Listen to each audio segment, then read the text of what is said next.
Ya, terima kasih. Alhamdulillah pada kali ini kita bisa bertatap muka virtual di dalam perkuliahan apresiasi dan kritik seni rupa untuk pertemuan yang keempat ya. Kepada kalian semuanya, sebelum memulai perkuliahan ini, saya ingin kalian mengaktifkan video kalian semuanya ya. Nanti ketika penyampaian materi boleh ditutup lagi atau mungkin di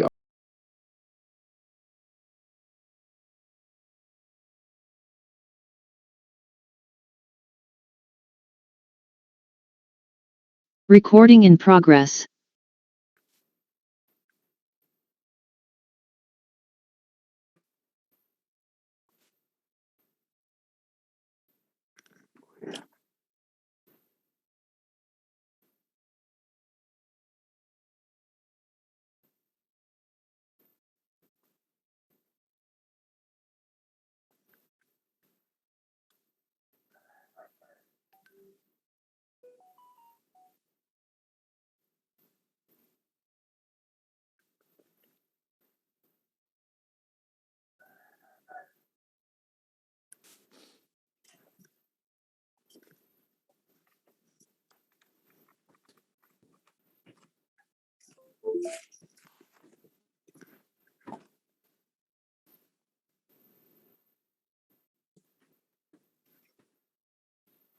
Saya ingin mengecek kehadiran Anda sebentar satu persatu. Mohon yang saya panggil nanti bersuara ya. Yang saya panggil bersuara.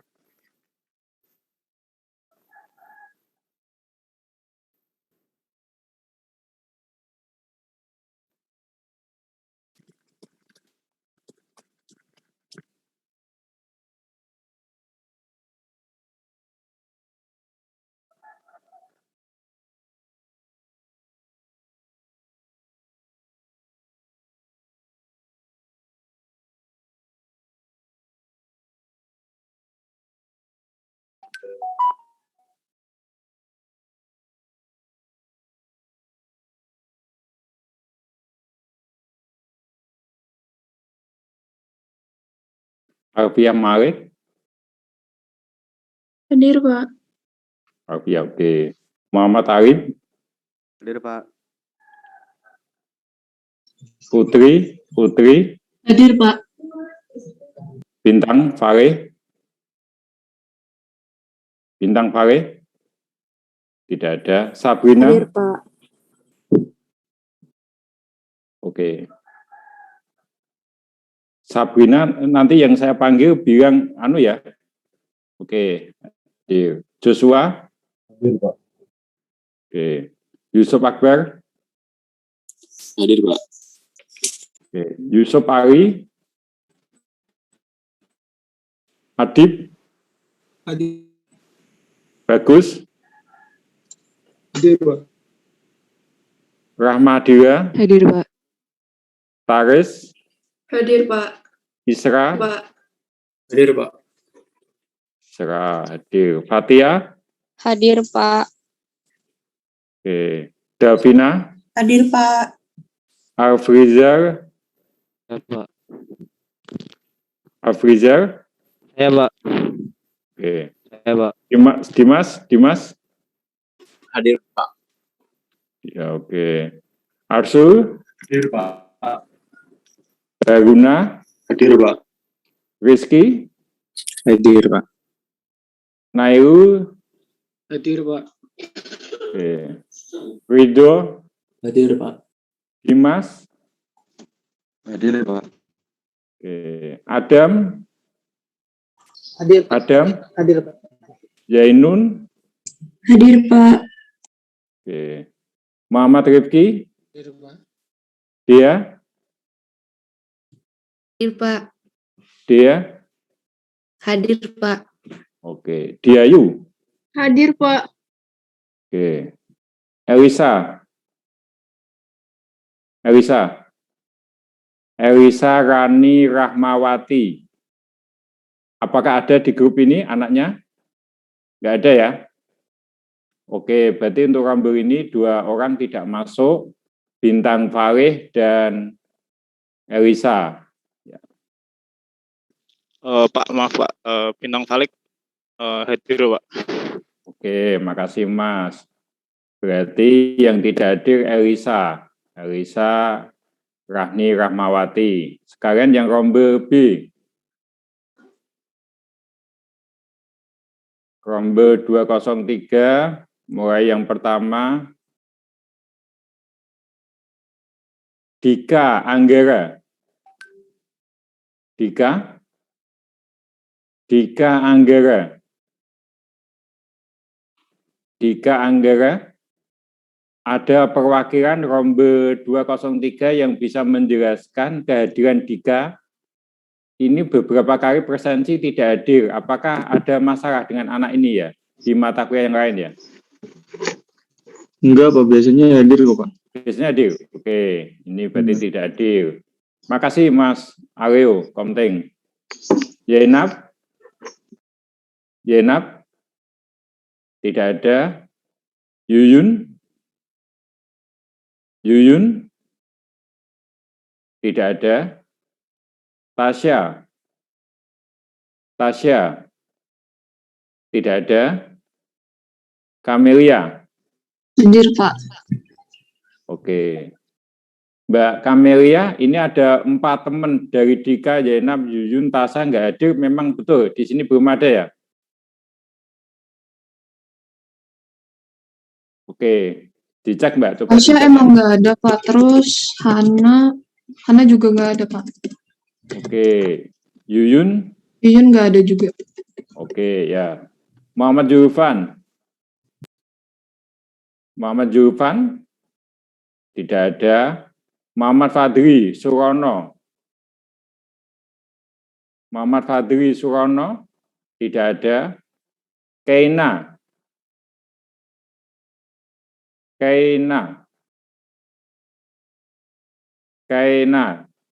tidak ada. Diki Wahyu. Hadir, Pak. Diki Wahyu ada. Suhada.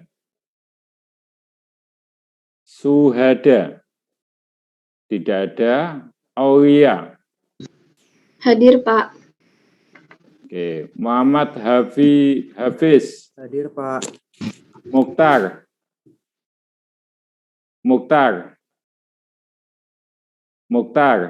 Tidak ada. Getar.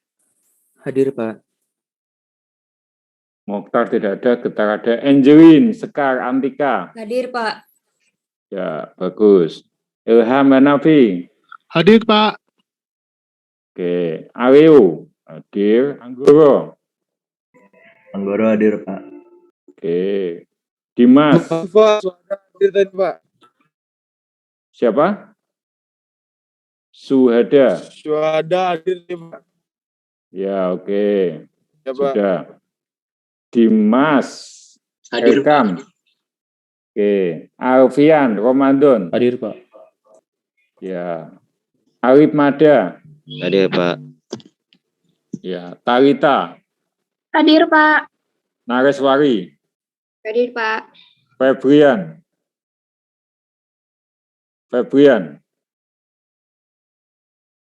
Ya, oke. Febrian tidak ada ya. Muhammad N. Nisa. Tadi izin. Dania Rohman. Hadir, Pak. Oke. Dia Septi. Tidak ada. Andika.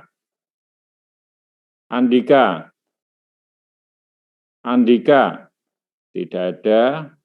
Abdul Rafi. Tidak ada. Ahmad Oli. Abdul Rafi sama M. Nisa tadi, Pak. Beda jam, Pak. Oh, Tumbuh ya? Ada kegiatan lain ya? Iya. Abdul Iya. Rafi. Ya, Abdul Rafi sama Nisa tadi. Oke, ya. Abdul Rafi sama Nisa. Sama Zulfan juga, Pak. Sama siapa? Zulfan. Yufan. Oh, banyak banget. Pak, mohon maaf Andika lagi join, Mbak. Andika? Andikanya lagi join, Mbak. Lagi loading Zoom. Oke, Andika Pak, lagi mohon boleh. maaf, Pak. Tadi Ya. dia juga join tapi sinyalnya lagi buruk jadi keluar-keluar sendiri gitu, Pak. Ya. Ya. Oke, sebentar. Ahmad Owi, Osmar Rahman. Nah, ini Ahmad Owi juga sering tidak masuk ini. Ini kontingnya ini. Tolong dikonfirmasi ya. Beberapa kali kuliah tidak pernah masuk ini Ahmad Owi ini. Ya, kalau kuliah tidak, kalau kalian kuliah tidak saya panggil tidak ada dengan alasan tidak pernah mengkonfirmasi ke saya, tidak pernah mengkonfirmasi ke saya, tidak pernah menyampaikan kenapa yang bersangkutan itu tidak bisa ikut kuliah, itu berarti saya anggap tidak pernah kuliah. Ya. Tetapi kalau memang mungkin sinyalnya jelek, mengalami hambatan di sana tidak ada internet dan lain sebagainya, tidak punya uang, itu nanti komunikasi dengan saya kan bisa lewat video. Jadi nanti dia bisa mendownload, masih saya toleransi. Tapi harus ada komunikasi dengan saya. Kalau nggak ada komunikasi dengan saya, ya saya anggap tidak masuk. Jadi ketika dia acuh tak acuh, tidak pernah kuliah, tiba-tiba nanti terakhir mau yudisium, baru WA saya, itu tidak saya toleransi. Bisa dimengerti ya? Mohon perhatian ya. Mohon ada konfirmasi dari kalian? Iya, Pak. Ya, Mas Aryo, jenengan punya tanggung jawab yang besar, Mas. Nanti teman-teman yang tidak masuk, saya akan tulis di WA Group. Tolong, ini dipastikan anak ini tuh kenapa sebabnya tidak masuk. Apakah tidak punya paket data, tidak punya HP, tidak punya laptop, atau bagaimana? Ya, harus konfirmasi ke saya. Jadi jangan acuh tak acuh. Nanti ketika konfirmasi ke saya beri solusi. Saya akan toleransi. Jadi kuliah bisa lewat video. Ya, itu kan cuma 1 atau 2. Nanti saya kirim link video untuk di-download. Itu masih memungkinkan. Ya. Tapi kalau alasannya tidak bisa saya rasional, tidak bisa saya mengerti, tidak bisa saya pahami, tidak masuk akal, ya sudah, berarti saya anggap tidak masuk kuliah. Itu ya. Oke. Iya, Pak. Banyak mahasiswa yang kuliah online semacam ini tidak konfirmasi ke saya. Ya. Pak Muji. Ya, Mbak Dia. Maaf tadi saya udah masuk tapi sinyalnya buruk jadi keluar, Pak. Oke, nggak apa-apa. Ya, saya catat. Ahmad Owi ini beberapa kali tidak masuk ini Ahmad Owi ini. Padahal dia sudah membayar UKT, tapi kok banyak kuliah sudah 4 kali pertemuan ini tidak masuk. Patrick, ya ini. Patrick mana Patrick? Patrick. Pak. Ya. Ya, Andika Pak tadi udah masuk Pak, cuman error loading Zoom. Oke, sudah saya presensi ya, oke. Patrick juga sering tidak masuk Patrick. Nah, ini juga catatan ini Patrick ini. Hampir kuliah dulu juga sama. Nama Patrick itu seringkali tugasnya nggak lengkap, nggak komplit juga, nggak pernah masuk ini. Patrick ini. Ya.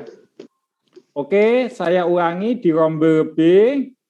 Di rombel B yang tidak masuk di Kak Anggara, Yainab, Yuyun, Tasya, kemudian Muhammad Julfan,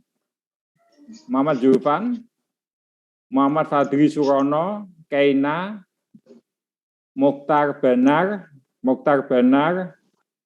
Febrian Ananda, M. Nisa, tadi Nisa konfirmasi ke saya di WA Group tadi. Oke. Oh, Julfan, Nisa, ada 3, karena ada mata kuliah lain. Oke, ya. Saya catat nanti sih. Oke, terima kasih. Langsung saja ya, saya memulai perkuliahan ini ya. Iya, Pak. Apakah kalian sudah melihat?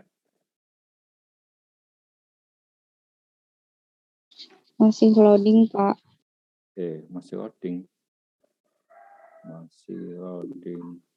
Sudah, Pak. Oke, ya.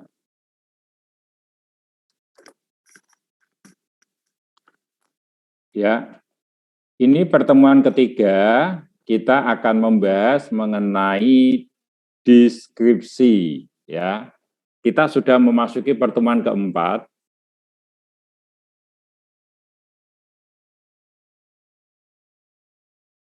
Saya buat PDF aja.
Ya, pertemuan ketiga kali ini adalah membahas tahapan kritik seni rupa deskripsi. Ya, kita sudah memasuki pertemuan yang keempat. Pertemuan yang keempat kita adalah membahas mengenai analisis formal. Analisis formal. Ya.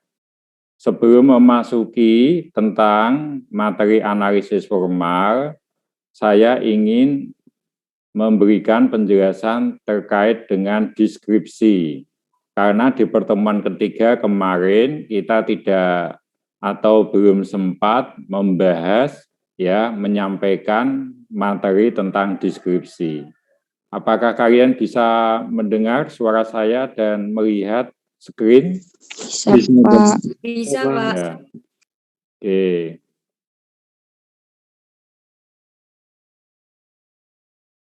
Ya. Seni, ya, seni itu harus ada subjek mater, harus ada form, harus ada konten, ya. Form itu ada bentuk, kemudian konten itu ada isi. Isi itu berarti bersifat non-fisik, tidak kelihatan. Bentuk itu berarti bersifat fisik. Ya. Kemudian subjek mater itu adalah tema. Karya seni, entah itu karya desain atau karya seni rupa murni, sesuatu benda bisa disebut sebagai karya seni ketika mengandung 3 aspek pembangun atau struktur komponen. Struktur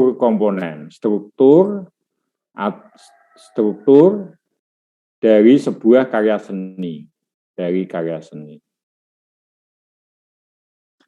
Sebuah karya seni ada bentuk, ada isi, tetapi tidak punya tema, belum bisa disebut sebagai karya seni. Karya seni ada konten, tetapi bentuknya tidak ada, maka tidak bisa disebut dengan karya seni. Karya seni harus mengandung 3 komponen ini. 3 komponen inilah yang membentuk struktur sebuah karya seni. Ya. Kita bicara tentang form dan konten. Form itu bentuk fisik yang kelihatan, isi itu yang tidak kelihatan.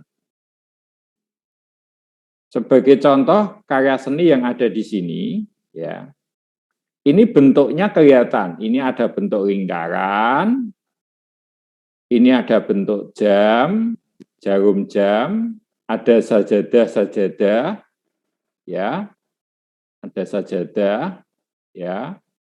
Ini ada menu makan, ini ada kardus dan lain sebagainya. Berarti ini bentuknya kelihatan. Tetapi isinya ini kan kita tidak tahu. Isi itu makna atau pesan. Makna atau pesan. Tidak ada tulisan yang mengatakan ini pesannya, ayo sholat tahajud, ya. Ayo kita disiplin, saat makan ya makan, saat sholat ya sholat, ya. Saat beribadah ya beribadah, sehingga jam ini menunjukkan aktivitas rutinitas yang kita lakukan sehari-hari. Itu tafsiran saya. Tetapi karya seni itu tidak bicara apa-apa. Karya seni itu diam.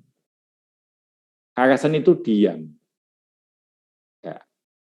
Diamnya karya seni ini, itulah yang membuat sebuah karya seni itu sulit untuk ditentukan kualitas atau nilai keindahan karya seni itu sangat sulit untuk kita pastikan keindahannya. Karena yang non-fisik inilah yang sulit untuk kita pahami. Non-fisik inilah yang sulit untuk kita mengerti. Kita hanya bisa menerka-nerka. Kita hanya bisa menginterpretasi.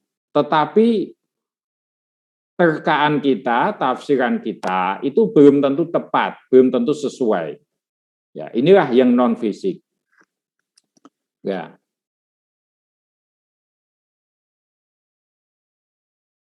Dalam kapasitas inilah, ya, deskripsi ini bicara yang bentuk, yang kasat mata. Bentuk atau fisik, atau yang kasat mata. Yang kasat mata. Ya. Kemudian setelah mendeskripsikan ini, ya, nanti dilanjutkan dengan analisis formal. Ya, setelah analisis formal nanti diinterpretasi. Nanti baru disimpulkan. Inilah tahapan di dalam kritik seni. Ya, analisis formal ini masih berdasarkan data faktual. Masih bersifat fisik. Tapi kalau interpretasi ini bersifat non-fisik. Simpulan atau evaluasi itu adalah sintesis.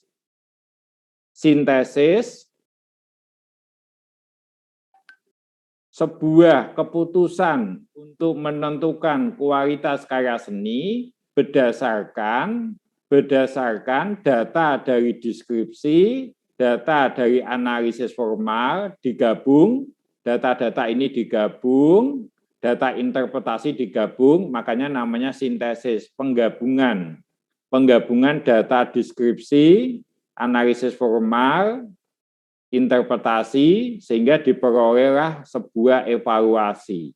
Inilah namanya kritik seni tahapan judgment atau tahapan evaluasi. Sampai di sini ada pertanyaan?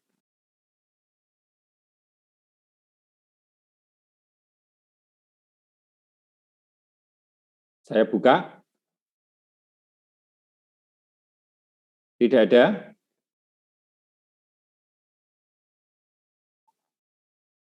Mohon ada yang komen. Saya tidak bisa melihat Anda, saya melihat share screen ini. Belum, Pak, belum ada. Oke.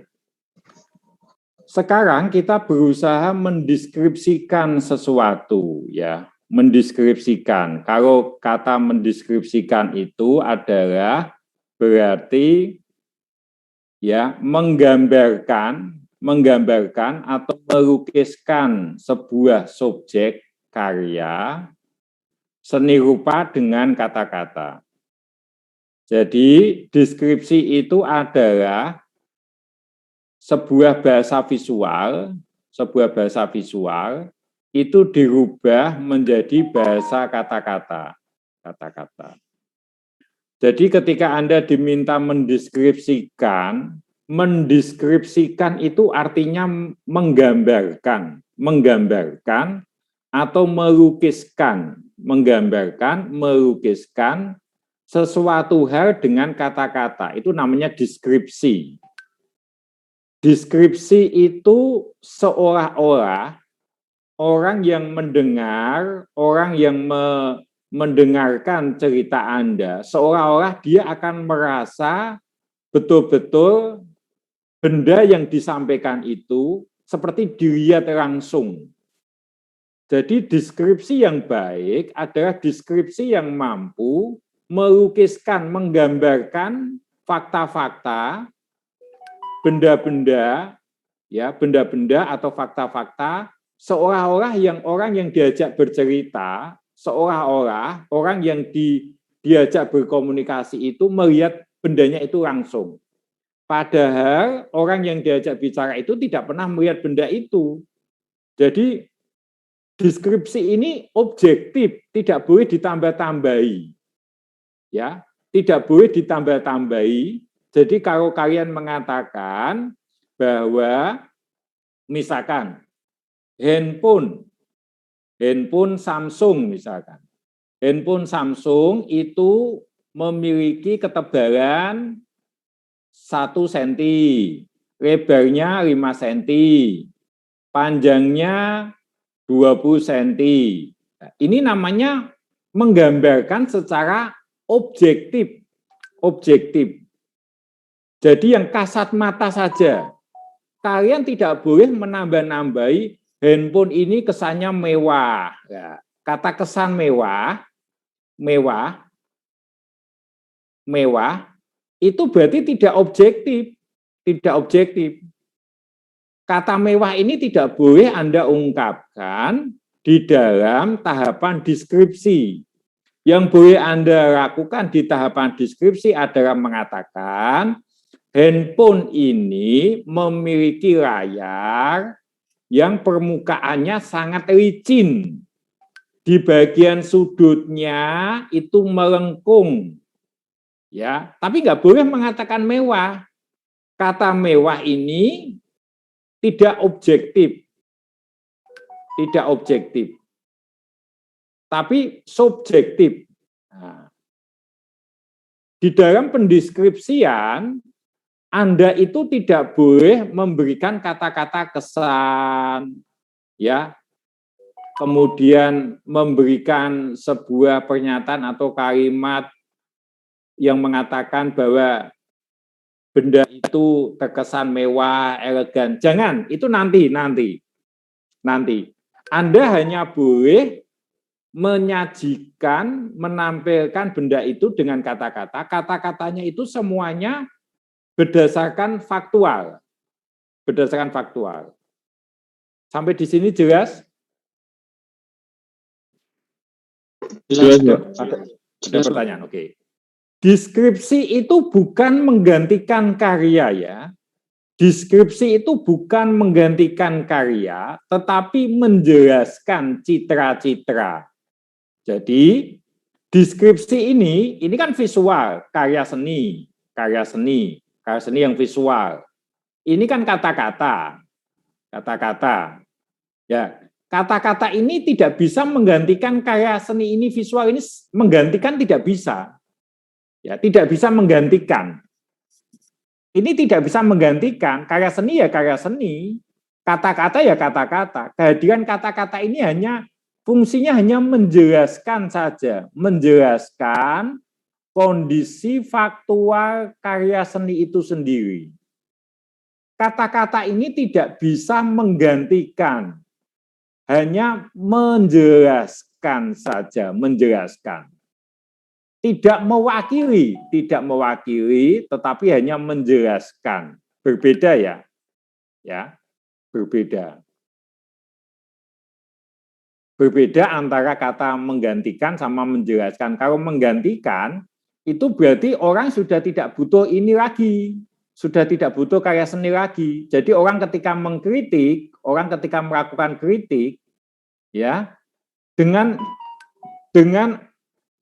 bukti hanya kata-kata tanpa ngecek kondisi langsung, ini nggak boleh, kritik ini nggak boleh.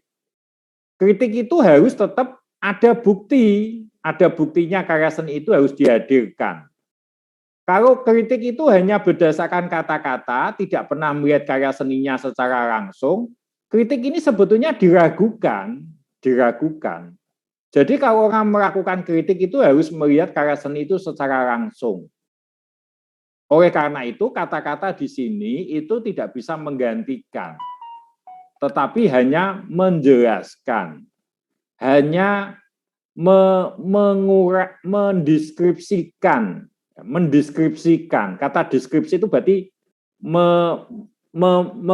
mendeskripsikan itu berarti membuat sebuah cerita yang seakan-akan pembaca itu akan merasakan, tahu betul apa yang ingin disampaikan itu, tahu betul bagaimana ukurannya, warnanya, lebarnya, sehingga dia itu seakan-akan itu di dalam imajinasinya itu akan memikirkan benda itu dengan bantuan kata-kata tadi sudah punya image, punya citra. Nah, citra yang terkonsep di dalam otaknya itu terbentuk melalui kata-kata, bukan melalui penglihatan mata. Nah, inilah fungsi deskripsi.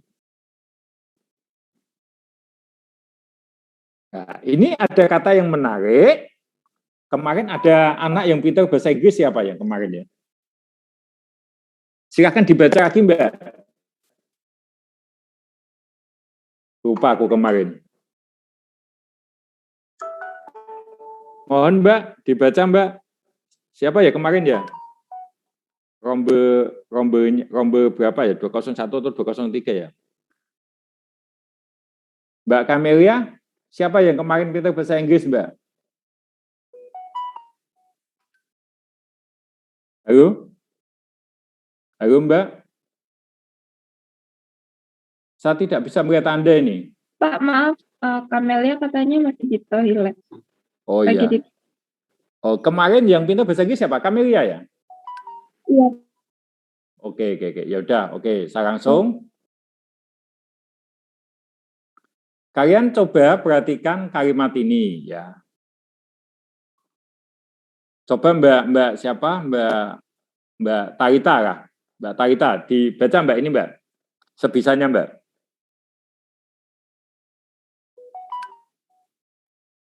Silakan dibaca Mbak. Often the first thing you do when you look at work of art is to say, I like it. Or I think that is a terrible piece of art. It's very difficult to not to jump to your opinion first. However, in order to make intelligent statement and educate guests, we must follow the art critic process and begin with description. Oke, bisa dimengerti Mbak, kira-kira apa Mbak? Kira-kira maksudnya apa? Mungkin kayak apa ya? Kalau pertama kali lihat karya seni itu biasanya kita bilang kalau kita suka atau apa sih? Wonderful, terrible. Lebih ke opini duluan. Iya, betul, hebat. Tapi kalau misalkan Buat cara ngebuat statement yang intelijen Betul sekali, ya. itu harus ngikutin proses kritik seni Iya, dan mulai. betul sekali. Ya, disampaikan Mbak Tarita benar sekali, luar biasa Mbak Tarita. Mbak Tarita nanti dibaca yang kedua sama ketiga. Saya ingin memperjelas bahwa di dalam kita melakukan kritik, kita tidak boleh mengatakan I like it. Saya suka film ini. Wow, film ini bagus sekali. Ya. Kalau kita sebagai apresiator, kita boleh. Sebagai apresiator, kita boleh menyatakan opini, menyatakan kesimpulan kita. Kita langsung mengevaluasi, wah karya seni ini bagus. Wah karya seni ini luar biasa. Wah film ini wonderful. Nah, itu kalau apresiator boleh. Kalau kalian sebagai penonton boleh. Jadi mengevaluasi, tiba-tiba mengevaluasi semacam itu boleh. Tetapi ketika Anda bertindak selaku kurator, kritikus, maka Anda tidak boleh. Anda tidak boleh melakukan tahapan itu. Tahapan yang awal dilakukan adalah deskripsi dulu. Sabar. Ya, kritikus tidak boleh serta-merta menyimpulkan secara cepat. Oke, kedua, langsung Mbak. Diartikan kedua Mbak, kira-kira apa? Description simply means to describe the picture, tell what you see, talk about the subject, the medium, and any information you have gotten from reading the credit line, if there is one. This is not the place to add your opinion. You must be objective, like a detective who is surveying the scene of a crime and writing down only what he sees. Ya, oke. Apa Mbak artinya Mbak? Deskripsi itu simpelnya buat ngedeskripsiin suatu gambaran. Oke. Tahu apa yang kamu lihat. Iya. Ngomongin tentang subjeknya, mediumnya. Iya, dan medium.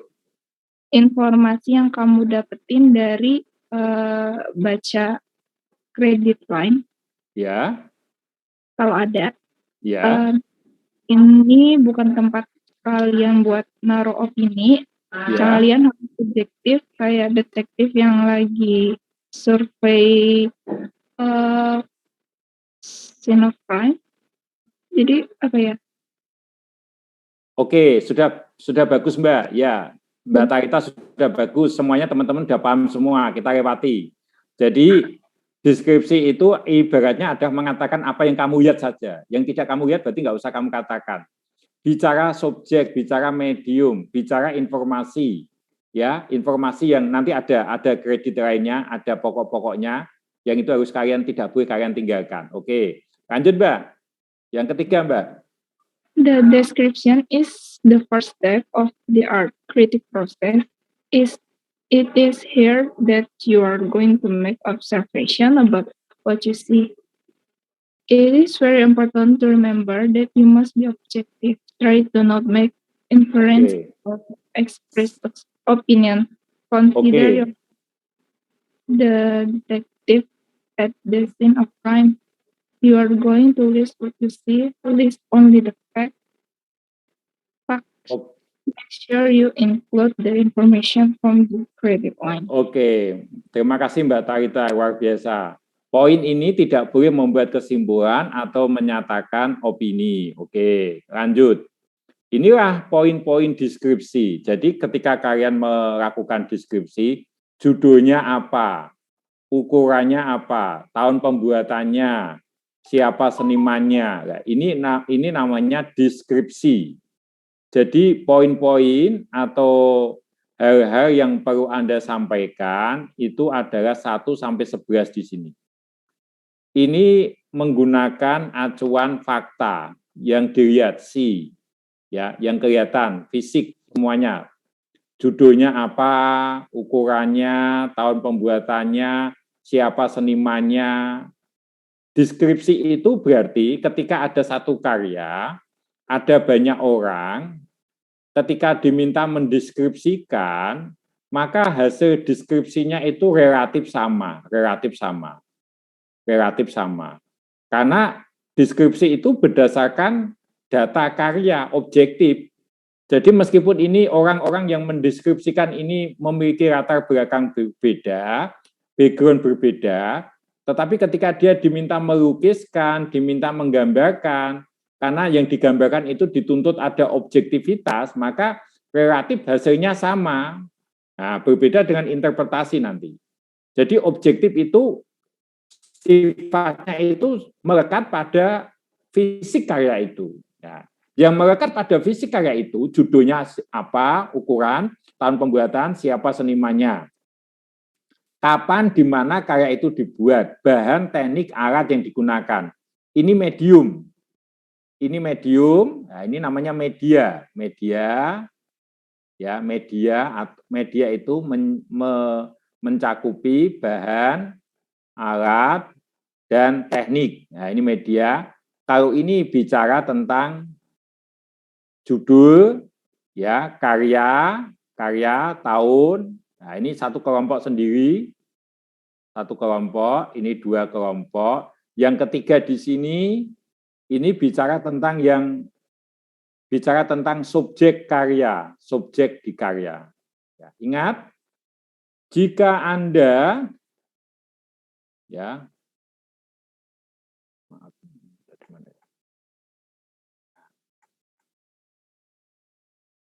nah, ini adalah contoh karya ya, contoh karya. Ya, figur ini kok nggak bisa.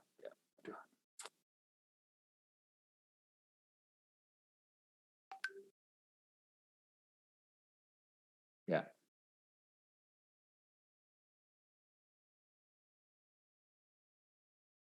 Ya. Ini adalah figur manusia, ini figur hewan, ini figur hewan, ini figur hewan. Ini namanya apa namanya? Flora ya. Flora, ini fauna, ini manusia. Ya. Identitas yang kelihatan di sebuah lukisan ini namanya subjek. Anda tidak boleh mengatakan objek. Nah, tolong dipahami. Objek karya berupa figur manusia itu salah. Yang benar adalah subjek lukisan berupa figur manusia, hewan, dan tumbuh-tumbuhan, yaitu dedaunan. Itu namanya subjek. Anda tidak boleh menyebut ini objek. Tetapi ada tambahan sebetulnya, subjek sama objek itu kedudukannya itu sangat relatif. Mike Tyson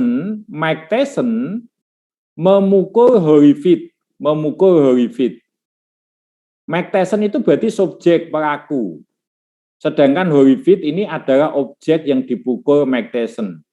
Berarti subjeknya itu pelakunya. Mike Tyson ini pelakunya. Ya. Objeknya ini adalah orang yang dikenai pukulan oleh Mike Tyson.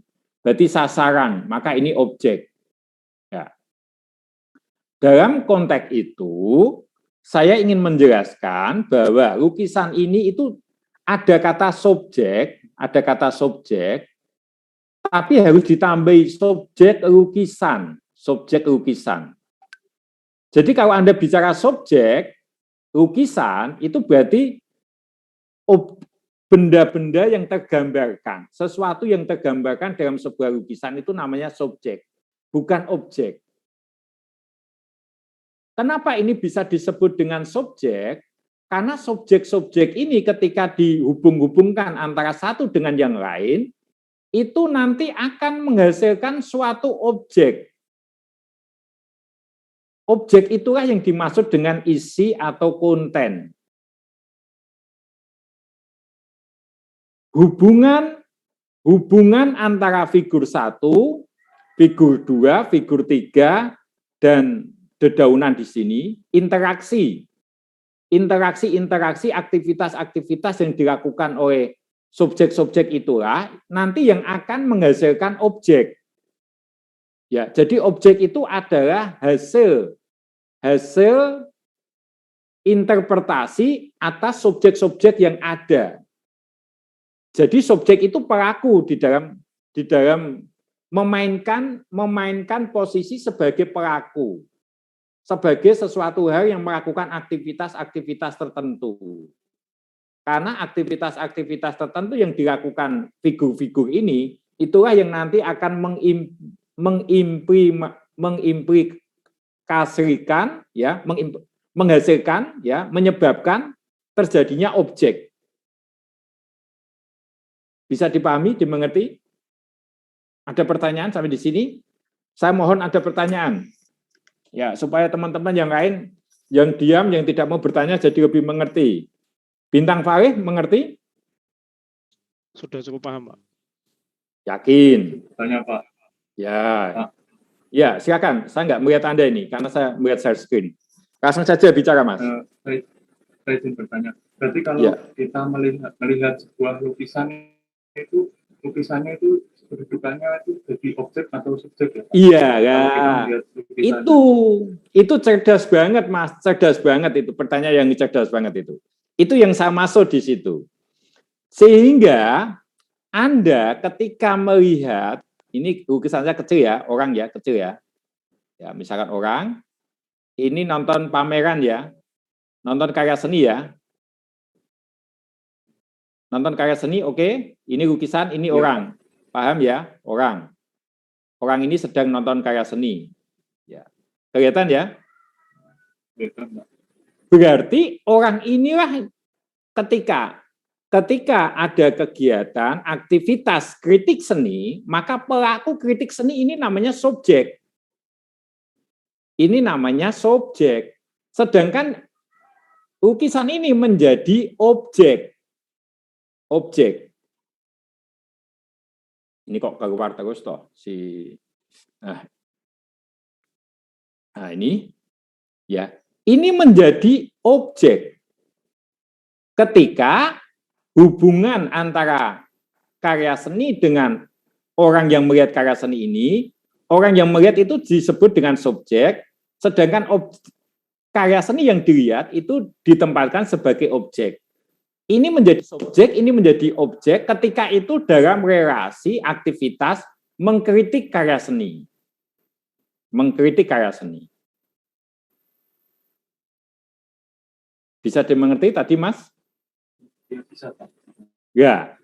Tetapi berubah lagi. Ini kan objek kritik seni. Jadi ketika saya tanya, objek kritik seni itu siapa? Objek kritik seni. Ya, nanti ada pertanyaan itu.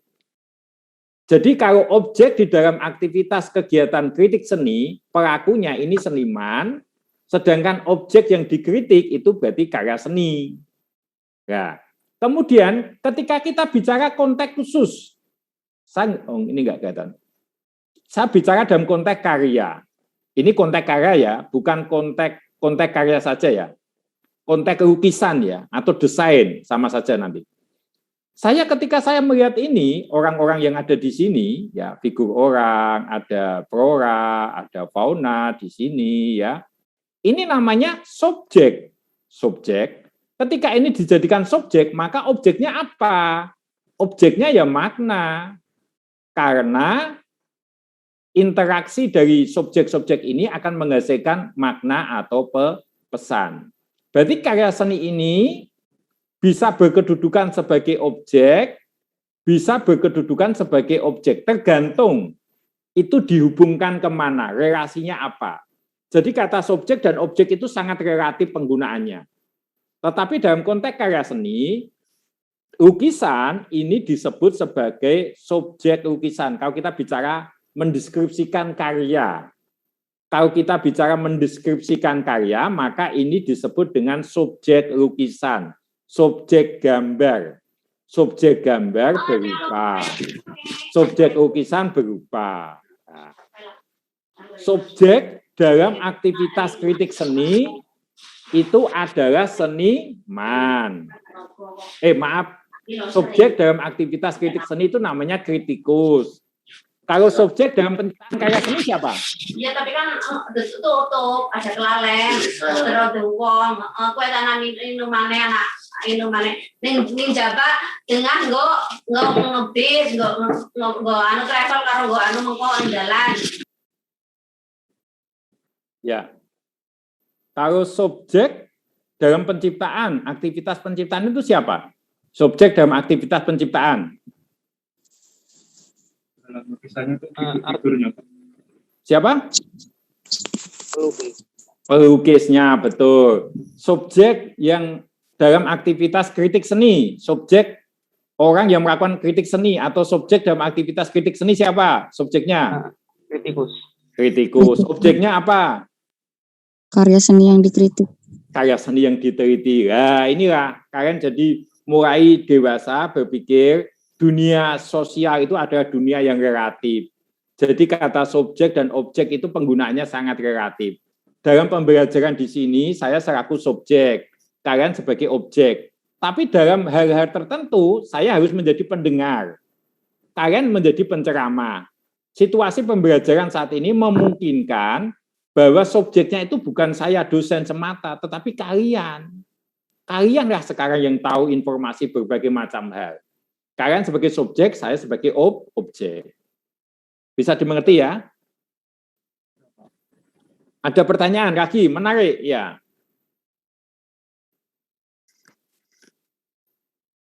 Oke. Saya lanjut ya.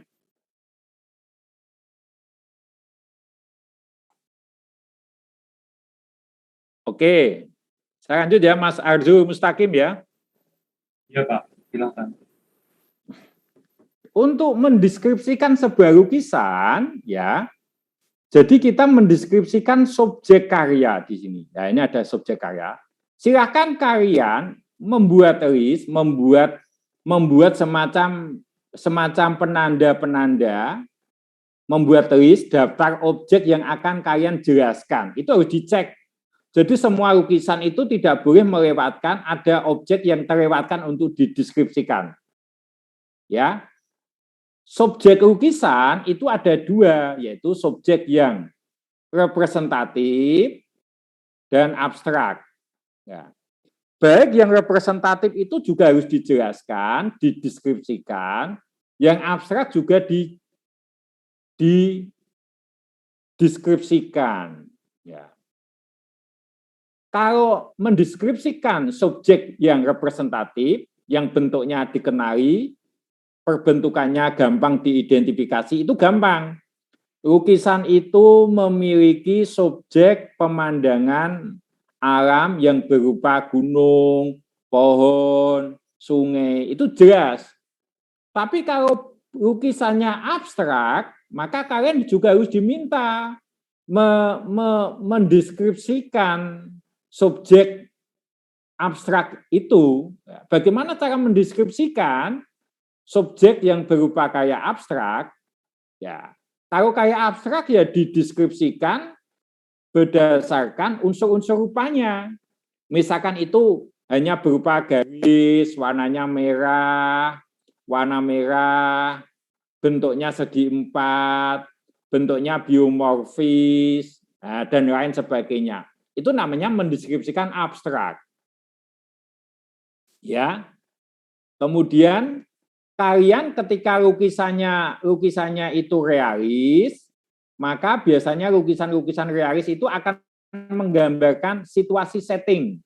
Ya, misalkan lukisan pemandangan, Anda diminta mendeskripsikan, ada subjeknya gunung berwarna biru, awan berwarna biru muda kecerahan. Ini menggambarkan situasi alam pedesaan di suasana pagi hari. Nah, itu diceritakan.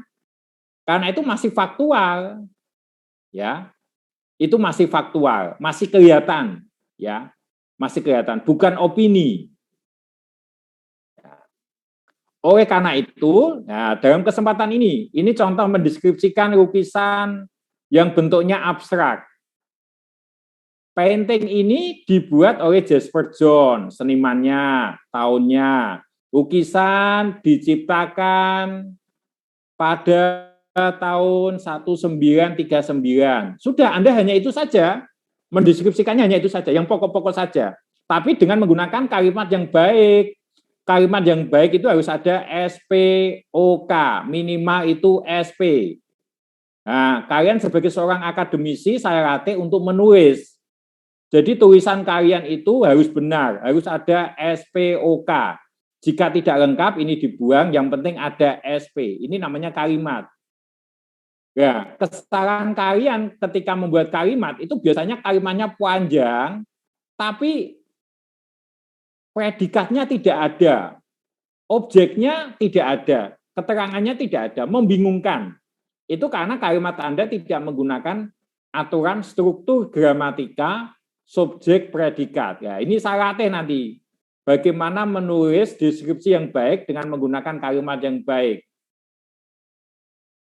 Lukisan dibuat oleh Jasper John, tahunnya dikatakan seniman menggunakan berbagai macam warna. Nah, ini kan kelihatan warna yang digunakan biru, kuning keemasan, dan merah. Nah, ini kan masih faktual. Masih faktual. Lukisan menunjukkan 3, angka 3. Ini angka 3 number, ini angka 4. Ya. Angka 4, ya. Lukisan menunjukkan beberapa angka overlapping, saling bertumpukan. The painting, lukisan ini berjudul number, ya. Subjek atau number, ini number, ya.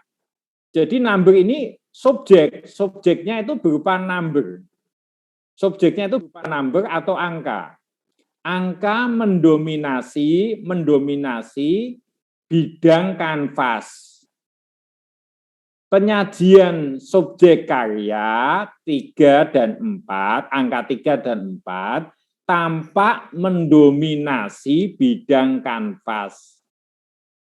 Angka 3 dan 4 disajikan penulis, divisualkan penulis dalam ukuran yang besar, dan bidang gambarnya, bidang lukisannya hampir semuanya tertutup oleh ukuran atau oleh number-number tersebut. Ya, itu bahasa-bahasa yang bisa dikemukakan. Anda bisa menggunakan bahasa pasif, bisa menggunakan jenis kalimat aktif. Tergantung Anda, supaya kalimatnya itu di dalam mendeskripsikan itu menarik. Ini penting, karena kalian nanti ketika kalian mengerjakan tugas akhir, proyek studi, karya-karya kalian itu harus dideskripsikan dengan baik, dianalisis dengan baik.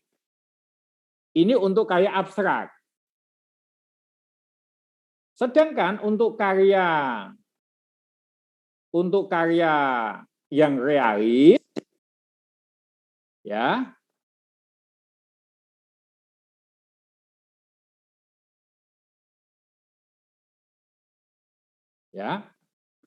lukisan ini menggambarkan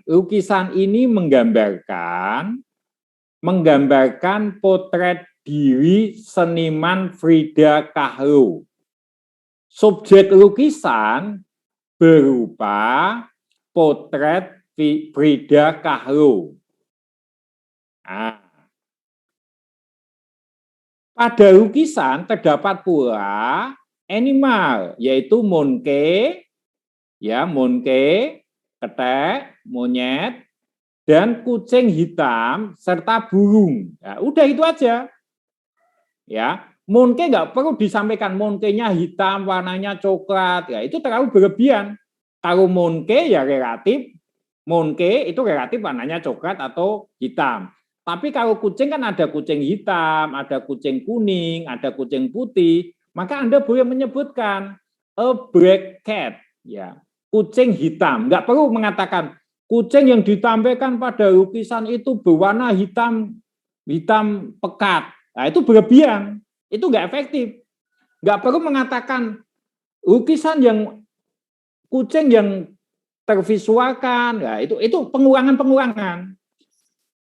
Subjek lukisan berupa monkey subjek pendukung. Nah, animal, hewan yang tersaji pada lukisan berupa monkey, berupa kucing hitam dan burung hitam. Enggak perlu burung yang berwarna hitam pekat. Nah, kalau bisa singkat. Ya, utamakan, biasakan kalian ketika mengungkapkan dalam sebuah kalimat tidak perlu diulang-ulang kalimat yang tidak perlu. Jadi ketika mendeskripsikan itu jangan menggunakan kalimat yang berlebihan, pengulangan-pengulangan. Itu nggak salah, tetapi nggak enak secara efektivitas kalimat itu nggak enak. Ya. Kemudian ini juga ya, dedaunan mengisi background. Nah, mengisi sehingga backgroundnya ini hampir kosong. Ini kan kalimatnya luar biasa sangat efektif ya. Ya. Artis itu maksudnya ini seniman. Jadi kalian tidak perlu mengatakan artis Frida Kahlo digambarkan, ya nggak perlu. Artis menggunakan apa? Ini dragonfly and butterfly, ya di sini. Nah ini. Frida menggunakan kaos berwarna putih. Nah, Frida menggunakan kaos berwarna putih. Sudah cukup. Dan menggunakan karung. Nah, menggunakan karung dengan, saya nggak tahu ini artinya apa ini. Ya. Frida menatap ke depan tanpa senyuman. Nah, singkatkan, ini kan nggak senyum. Nah, menatap ke depan, matanya, mukanya tidak menunjukkan ekspresi ke atas, berarti tanpa senyum, ya. It look like empty fine. Nah, ini saya nggak tahu ini artinya ini, ya.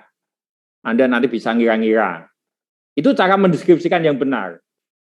Sampai di sini ada pertanyaan? Silakan.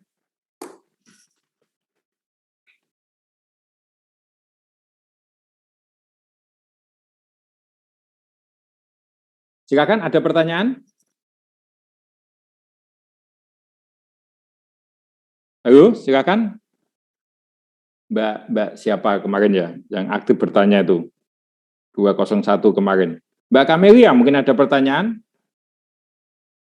Wajahnya dimunculkan ya.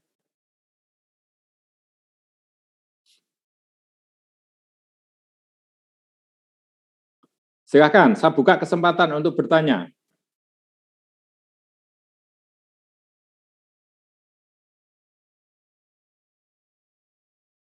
Mas Baruna, ada pertanyaan? Mbak Aulia? Belum ada, Pak. Mas Yusuf? Mbak Aulia, biasanya ini bertanya. Yang kemarin itu siapa ya? Yang kemarin saya kok lupa terus. Mbak Fatia, yo Mbak Fatia, ya. Silakan Mbak Fatia, jika ada pertanyaan Mbak Fatia. Nggak ada, Pak. Ya, Mbak Aulia bisa disimpulkan apa itu deskripsi, singkat saja. Menjelaskan tentang kayak judul, intinya menjelaskan tentang gambaran visual dari lukisan gitu, Pak. Oke, betul, bagus. Kemudian cara membuat kalimat? Menggunakan SPOK gitu, Pak. Oke, ya, itu intinya. Boleh, setuju. Ada yang lain? Nggak ada? Sudah jelas ya? Saya lanjut ke bagian deskripsi ya. Mbak Aulia, coba saya minta Mbak Aulia, ini ada lukisan. Mbak Aulia bisa share screen. Bisa nggak? Anda pakai laptop nggak Mbak Aulia? Pakai laptop nggak? Pakai laptop. Pak. Anda bisa share screen nggak? Saya ingin Mbak Aulia mendeskripsikan lukisan ini. Nah, lukisan ini tolong deskripsikan. Tolong dideskripsikan lukisan ini. Ditulis di sini. Hah? Ditulis. Saya minta Mbak Aulia saya jadikan host supaya bisa dalam Word atau gimana? sebentar. Yang putus. Atau siapa yang mau selain Mbak Aulia? Siapa yang mau menjadi partisipan di sini? Saya minta untuk mendeskripsikan lukisan ini.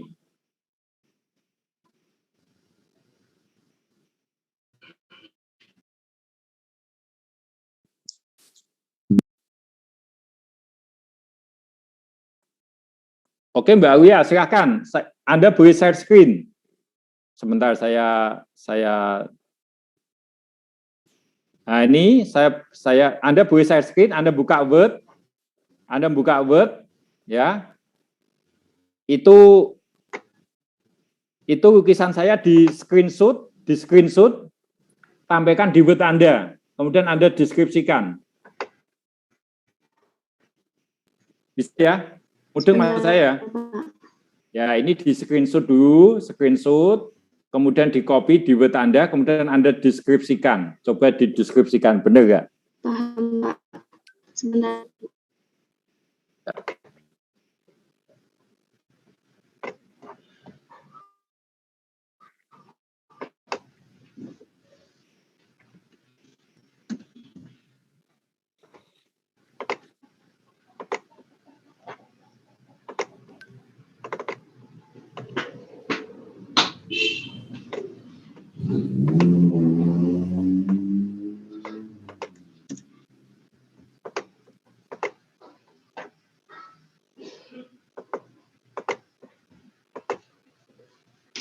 Sudah kelihatan belum ya, Pak?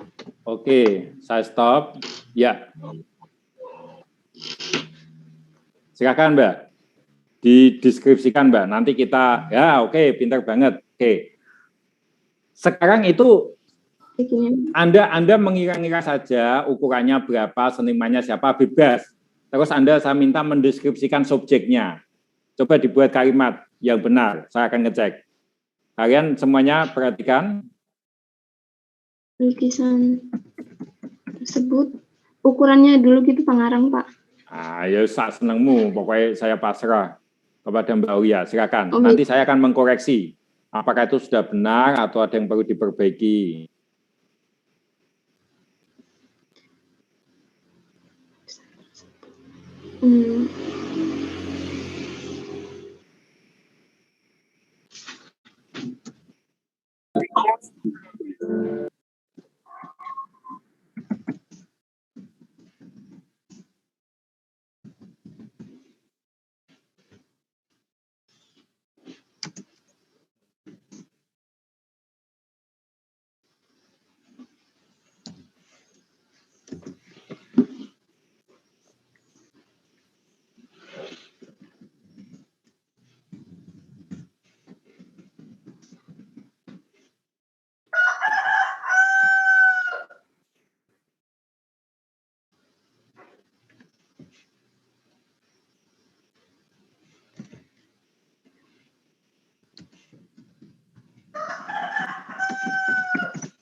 Dibuat dalam paragraf, Mbak. Dalam uraian paragraf itu. Coba. Dalam uraian paragraf gitu ya, Pak. Coba.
Mohon maaf Pak, agak bingung sama ini sebenarnya kapal atau kayu gitu ya Pak? Oke, ya. Bisa diperbesar Mbak tampilannya Mbak? Tampilannya diperbesar. Saya sedikit memberikan, ya. Lukisan tersebut menggambarkan sebuah kapal di tengah laut. Lukisan tersebut terdiri dari beberapa warna dominan yaitu biru, oranye, dan hitam. Terdapat objek matahari yang menunjukkan waktu sore. Ya, ini sudah benar Mbak. Ya, oke. Deskripsi yang Anda lakukan, Mbak Aulia, ini sudah benar, sudah sesuai dengan keinginan arah dari deskripsi ya. Namun demikian perlu dicatat penggunaan kata objek matahari ini yang benar itu subjek ya. Terdapat subjek matahari. Jadi kalian kebiasaan menggunakan kata objek ya. Ya. Terdapat subjek matahari yang menunjukkan waktu sore ya. Kemudian lukisan tersebut terdiri dari beberapa warna dominan yaitu biru, oranye, dan hitam. Kalau bisa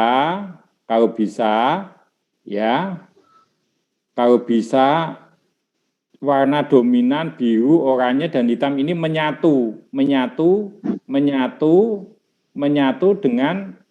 dengan subjek-subjek yang ada di sana. Lukisan menggambarkan panorama.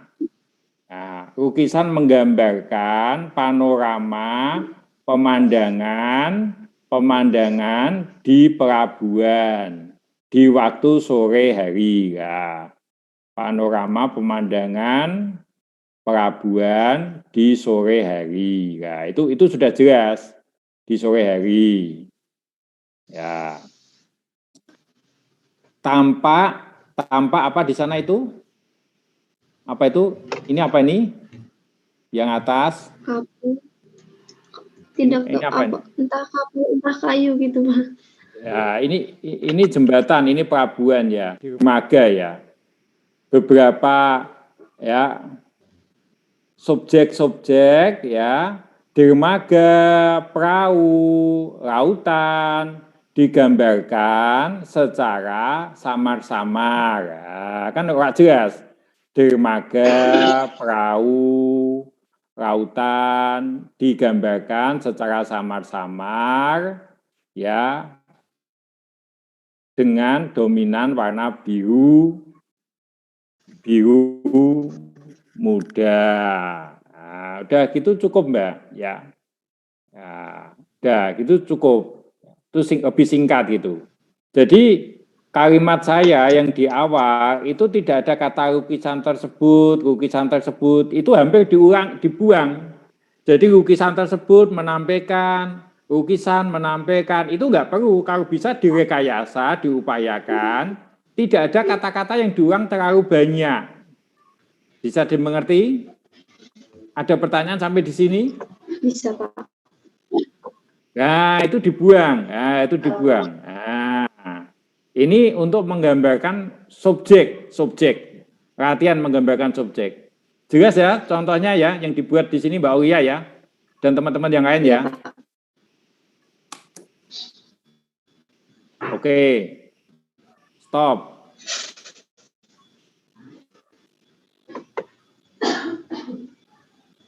Saya lanjut.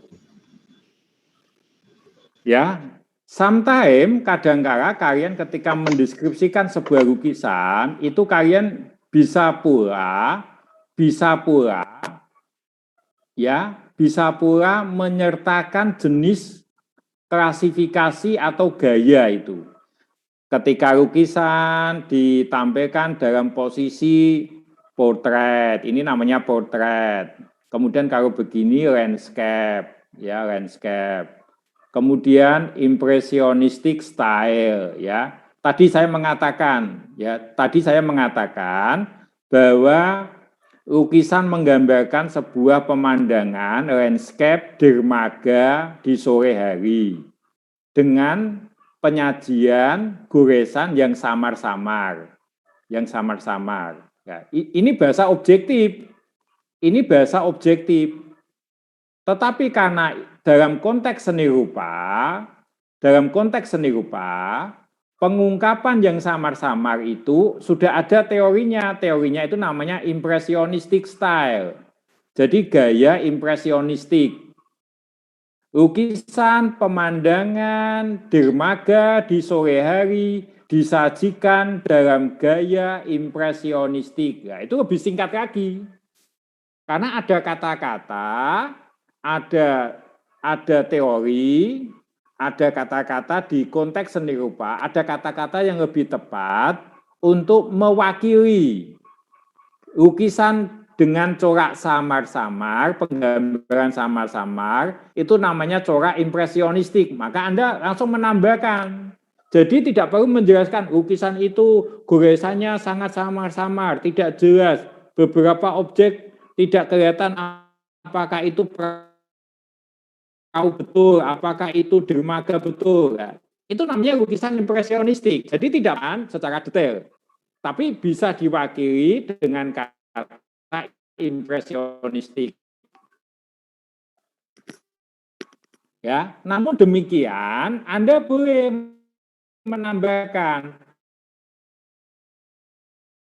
warna-warna, goresan-goresan,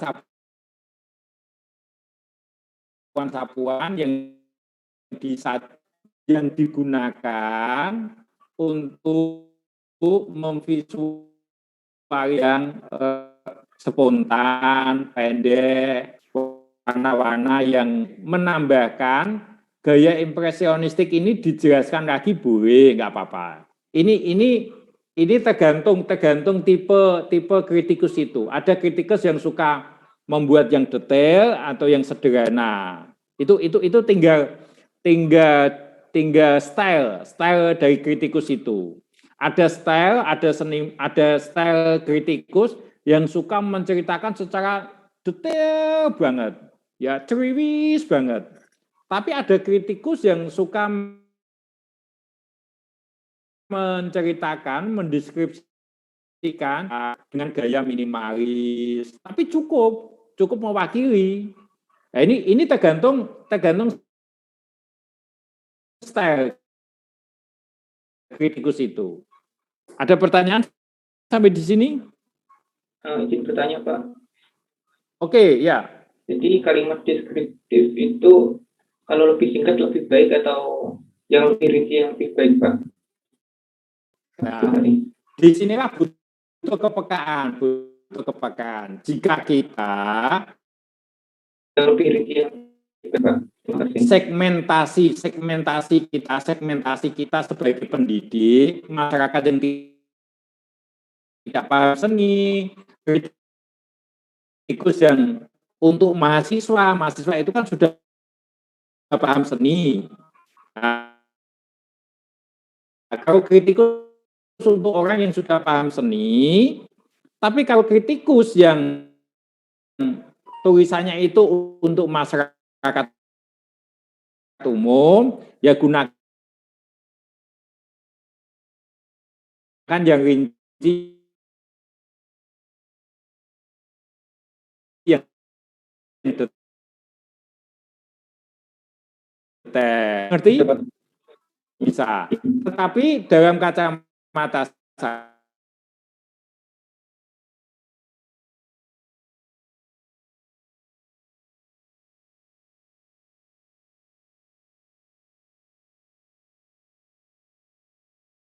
saya karena nanti Anda menulis TA, menulis proyek studi, gunakan kata yang lain.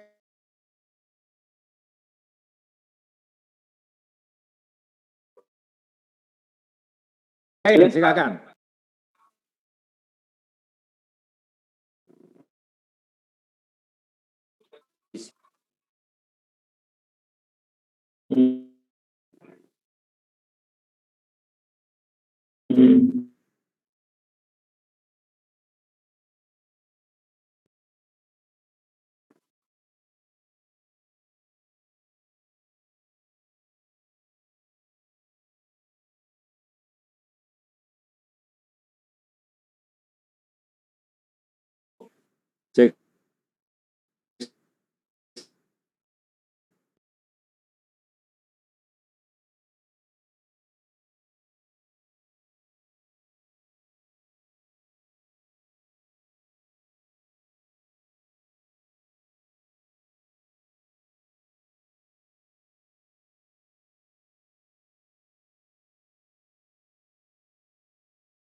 Recording in Lukisan progress. ini mengekspresikan art for art sake, ya.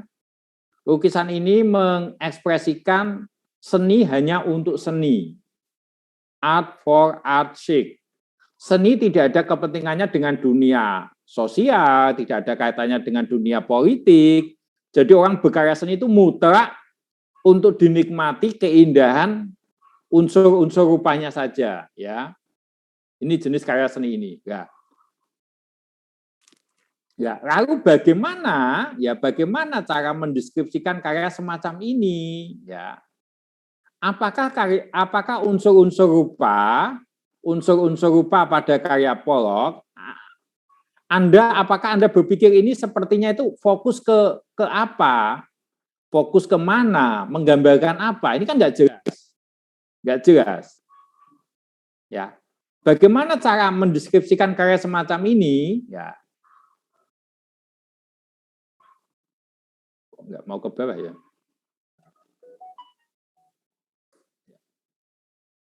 Ada yang bisa menjawab? Bagaimana Anda mendeskripsikan karya ini? Dideskripsikan berdasarkan unsur rupanya, Pak, kayak warnanya gitu. Betul, ya. Coba Mbak. Sederhana saja, Mbak. Lukisan Jackson Pollock ini dia menggunakan warna hitam yang dominan dengan sedikit warna biru dan pola yang dibuat seperti garis-garis gitu. Oke, ya betul sekali Mbak Fatia. Coba yang lain dengarkan. Lukisan Jackson Pollock atau lukisan ini menyajikan sebuah warna putih, biru, hitam yang diekspresikan, diungkapkan oleh seniman dengan cara garis-garis yang spontan, liar, tegas, acak, seperti.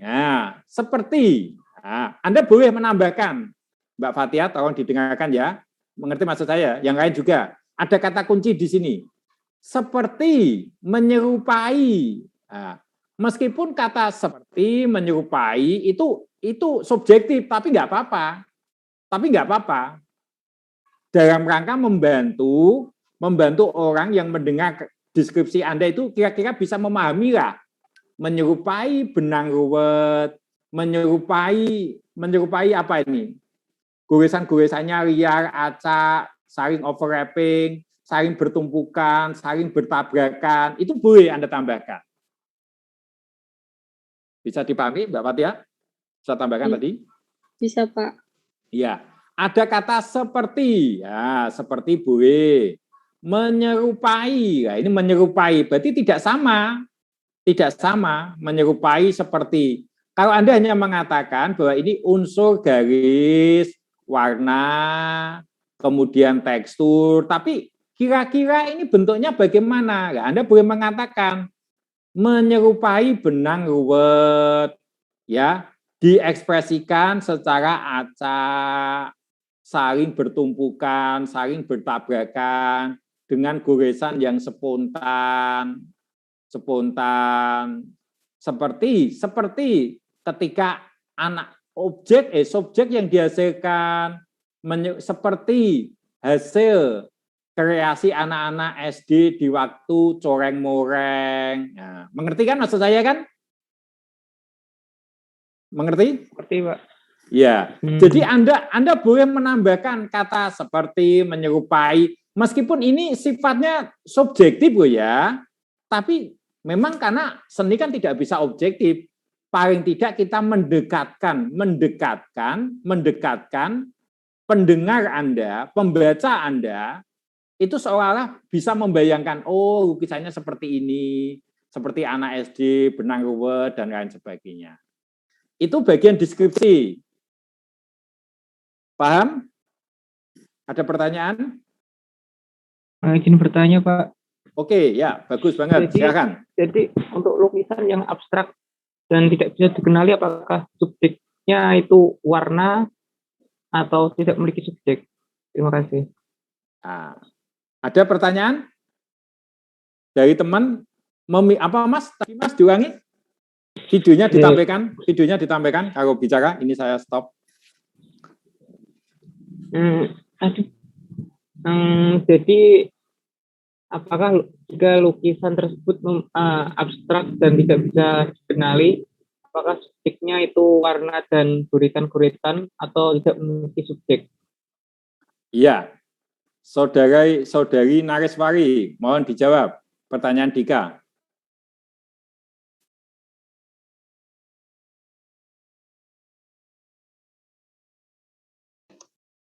Kalau salah nggak apa-apa ya Pak? Ya nggak apa-apa, masa kena. Menurut saya subjeknya ya unsur-unsur rupa yang ada di lukisan abstrak tersebut. Betul Mbak Nares, ya Mbak Nares paham. Mas Dika, sudah mengerti? Jadi unsur-unsur rupanya itu ya warna-warna dan guritan-guritan itu.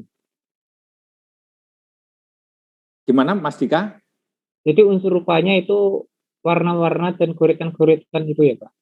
Iya. Baik. Yang lain? Jadi lukisan abstrak itu ada subjeknya, tetap ada subjeknya. Subjeknya apa ya? Unsur-unsur rupa tadi. Karena yang bisa kita lihat kan hanya garis, warna, tekstur, gelap terang, bentuk, unsur rupa warna itu. Jadi ketika kalian menjadi kritikus, kalian itu harus paham tentang diksi unsur rupa. Itu tidak boleh, unsur rupa nirmana itu pelajaran paling pokok. Anda itu besok diminta menjadi desainer, itu harus bisa menjelaskan unsur rupanya bagaimana, prinsip-prinsipnya bagaimana. Jadi meskipun itu abstrak, itu tetap ada subjeknya. Subjeknya apa? Ya berupa unsur rupa tadi, gitu. Bisa dimengerti, Mas Dika? Cakep, Pak. Ampun. Baik, bagus. Ya. Yang lain, silakan. Taris. Saudari Taris atau Mas Taris ini?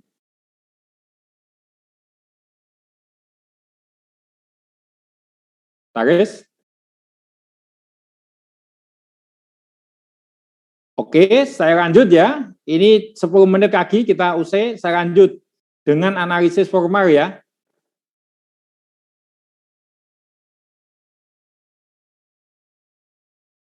Ayo? Oke. Analisis formal, itu berarti saya stop, saya buka yang baru, analisis formal.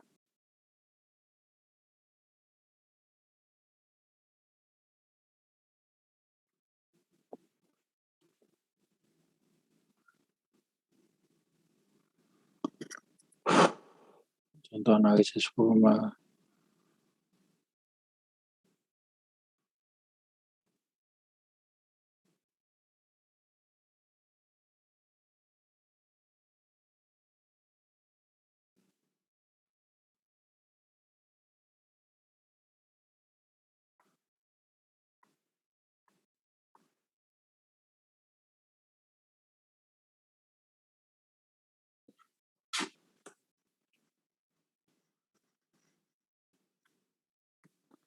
Sudah kelihatan?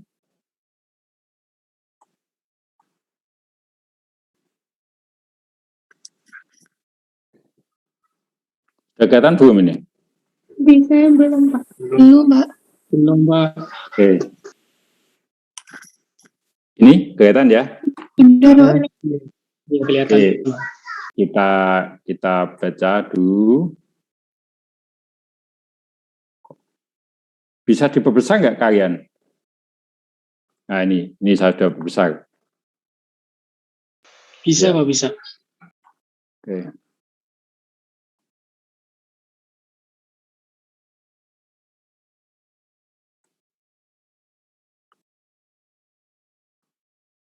Ya.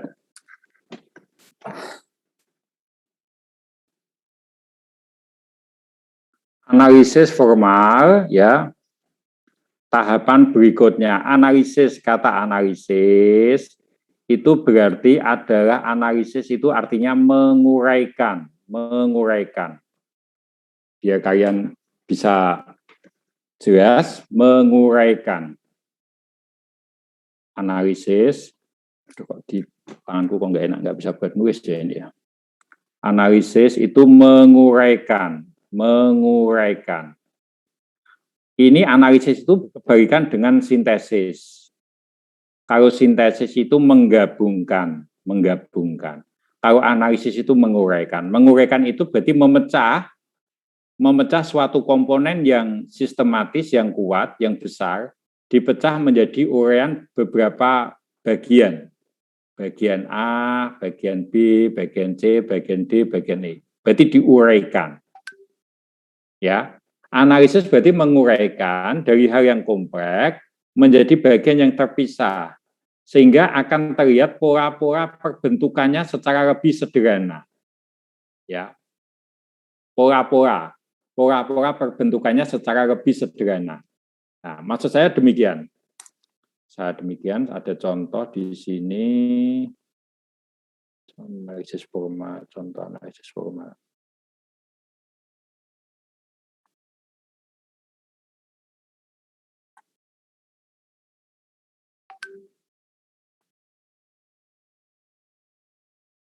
Ya. Kelihatan di sini?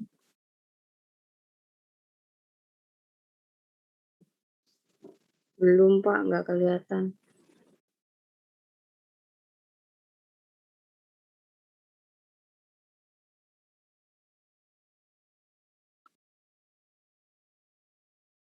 Wah, inilah analisis formal. Ya. Analisis itu berarti tadi kan menguraikan. Ini kan karya seni yang besar sekali. Karya seni ini kompleks banget. Tetapi di mata kritikus yang peka, maka bagian-bagian ini bisa diuraikan. Ini bidang ini saya kelompokkan sebagai bidang negatif. Ya. Ini berarti bidang negatif. Mengerti maksud saya? Yang hitam ini, mengerti? Iya, Pak. Ya, berarti berdasarkan pembacaan warna, berdasarkan kepekaan saya, selaku kritikus itu harus peka, berdasarkan kepekaan kritikus, warna itu bisa saya kelompokkan menjadi dua, A dan B, hitam dan putih. Ya, hitam dan putih. Nanti kenapa ini saya kelompokkan? Karena hitam dan putih ini punya maksud. Kenapa ini hitam, kenapa ini putih? Ya, nanti kita bisa menyimpulkan. Jadi sesuatu yang kompleks ini kita pecah-pecah menjadi beberapa bagian. Karena hitam dan putih ini satu aspek bagian yang penting untuk kita analisis. Yang penting, yang signifikan. Nah, kemudian itu baru satu yang kita analisis, yang kita pecah.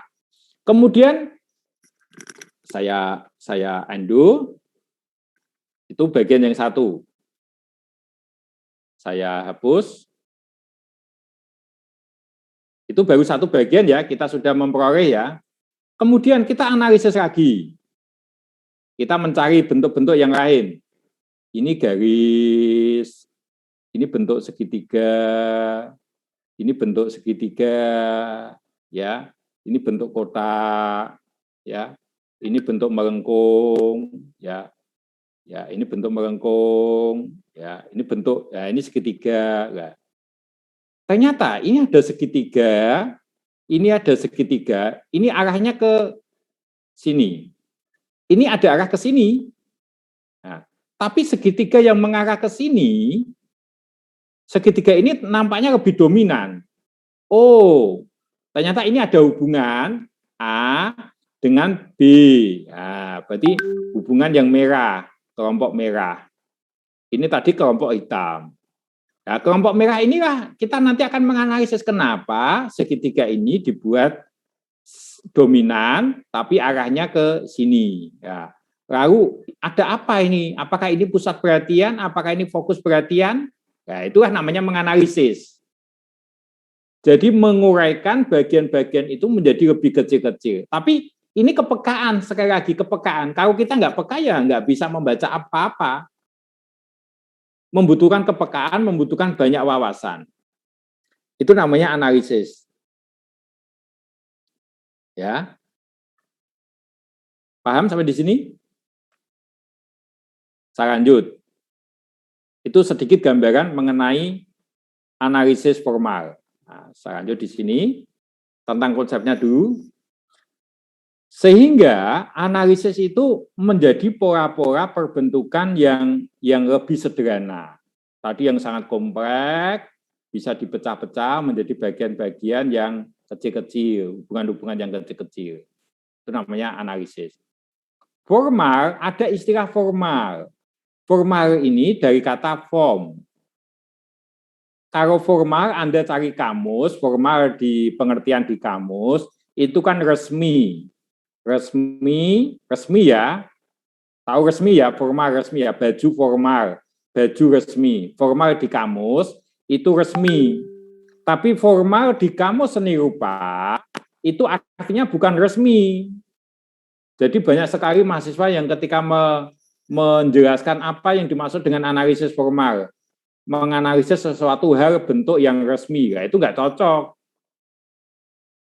Itu namanya interpretasi yang berdasarkan kamus, bukan interpretasi berdasarkan konteks. Paham? Paham? Iya, paham, Pak. Formal jangan disalahartikan sebagai sesuatu yang resmi atau legal. Formal itu dari kata form. Nah, form dari konteks seni, dalam konteks seni, itu berbeda dengan shape. Form dengan shape itu ketika diterjemahkan ke Indonesia, itu artinya sama, itu bentuk. Tapi bedanya bentuk bedanya form dengan shape, kalau ini form, kotak saja, ini namanya shape. Shape. Tapi ketika ada kotak yang sudah ada warnanya, sudah ada teksturnya, itu namanya form.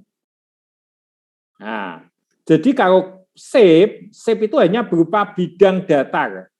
Bidang datar tetapi belum ada warna, masih kosong. Jadi hanya tersusun, terkonstruksi dari garis linear saja. Ini namanya shape. Ini namanya shape. Nah, harus paham. Ini namanya shape. Tapi kalau ini sudah diwarna, ini menjadi form. Menjadi form. Ya, yang kita analisis itu bukan analisis shape, tapi analisis form. Paham sampai di sini? Jelas? Oke. Jelas, Pak. Lanjut. Sebagaimana deskripsi, analisis formal ini mencoba mengidentifikasi fungsi dan peran subjek. Ya, dengan subjek pendukung. Ya. Jadi kita mencoba mencari hubungan-hubungan antara subjek utama dengan subjek pendukung. Seperti tadi saya katakan di dalam lukisan Frida Kahlo tadi, kenapa ada monyet? Kenapa ada kucing? Kucing dengan monyet ini coba dicari hubungannya, keterkaitannya. Ya, untuk mencari keterkaitannya itu kalian membaca secara deskripsi. Kenapa kucingnya hitam? Kenapa monkey-nya hitam? Kenapa monkey-nya itu dibuat kecil? Kenapa burungnya dibuat besar? Itu kan fakta-fakta. Ya, itu coba dihubungkan, dianalisis. Kenapa ini dibuat besar? Oh, tujuannya ternyata ketika dibuat besar, tujuannya agar fokus, menjadi fokus perhatian. Kenapa ada fokus perhatian? Oh, ternyata pesan yang ingin disampaikan itu lebih kepada monkey-nya daripada kucingnya. Ini kan analisis formal. Jadi analisis formal itu masih mencoba mencari kesimpulan-kesimpulan yang sementara, belum menginterpretasi, tetapi mencari kemungkinan-kemungkinan hubungan-hubungan itu dalam konteks, nah ini hubungan-hubungan itu dicari dalam konteks prinsip desain. Nah, kita belum interpretasi di sini, belum interpretasi. Tetapi dalam prinsip desain. Yang kita pecah itu hanya unsur-unsur elemennya saja. Oleh karena itu, karya seni kan tersusun dari unsur-unsur rupa. Unsur-unsur rupa itu kan garis, bidang, warna, tekstur, cahaya, ya. Ini akan kita pecah, bidangnya bagaimana, garisnya bagaimana, apakah garis-garis itu membentuk prinsip keseimbangan, apakah garis-garis itu membentuk prinsip keserasian. Nah, itulah yang akan kita analisis. Jadi analisis di sini ada dua hal. Satu, analisis menguraikan unsur-unsur rupa, unsur-unsur rupanya itu dikaitkan dengan prinsip-prinsip desain, dan analisis subjek, hubungan antara subjek satu dengan subjek kedua. Oke, sampai di sini ada pertanyaan?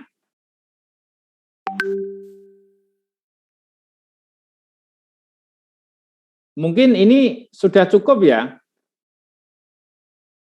Recording stopped. Halo? Iya, Pak. Iya, Pak. Iya, Pak. Ada kelas juga, Baik, Pak. Oke. Terima kasih. Tetap semangat ya, tetap belajar yang sungguh-sungguh ya. Karena kalau kalian tidak membiasakan membaca, nanti tidak bisa berpikir. Orang bisa berpikir karena membaca. Orang bisa berpikir karena punya konsep-konsep, punya satuan-satuan untuk saling hubungkan. Orang bisa kreatif ketika dia punya konsep banyak.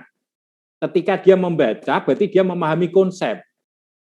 Ketika dia sudah punya konsep, maka konsep itu yang sudah dipahami akan bisa saling dipertautkan dengan konsep-konsep yang lain. Ketika bisa saling menautkan dengan konsep-konsep yang lain, itulah berpikir. Ketika orang tidak bisa berpikir, berarti orang itu tidak punya konsep. Karena mau menautkan apa, mau menghubungkan apa. Kalian mau mendesain, mau berkarya seni, tetapi tidak punya prinsip, tidak punya konsep-konsep yang Anda ingin mau gabung-gabungkan. Maka Anda tidak bisa kreatif, tidak bisa berkarya. Jadi saya mohon kepada kalian banyaklah membaca, karena nanti sangat berguna bagi Anda untuk merancang, untuk mendesain, itu semuanya butuh konsep. Bisa dimengerti ya? Sedikit penjelasan saya ini ya. Oke, jadi saya betul-betul sebagai pengajar kalian, wanti-wanti agar kalian, saya harap banyak membaca. Terima kasih. Assalamualaikum warahmatullahi wabarakatuh. Waalaikumsalam warahmatullahi wabarakatuh. Terima kasih banyak, Pak. Terima kasih, Pak.